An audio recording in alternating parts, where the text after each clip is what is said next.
Prime Minister Malcolm Turnbull has given every indication he will restrict gas exports to increase local supplies and bring power prices down. But his message was partly drowned out by the loose lips of a couple of his own MPs in Brisbane.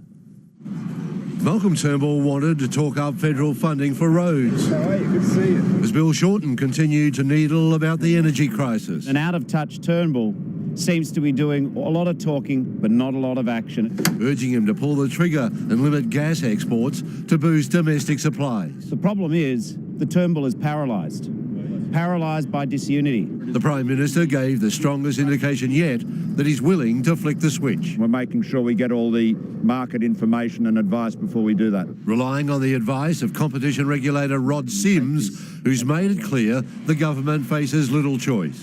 In what could be seen as a slapdown of Tony Abbott and others, Malcolm Turnbull says the energy debate isn't as simplistic as coal versus renewables. A lot of people try to dumb this down into something like that. All of these technologies have a role to play. He's barely known outside his electorate, but Luke Howarth made a name for himself, dropping the F-bomb on live TV when Malcolm Turnbull was asked about the number of male MPs he's meeting and a lack of women in Parliament.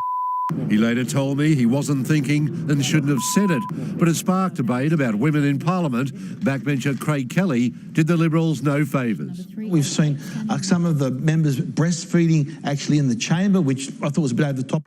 Lane Kelcutt, 9 News.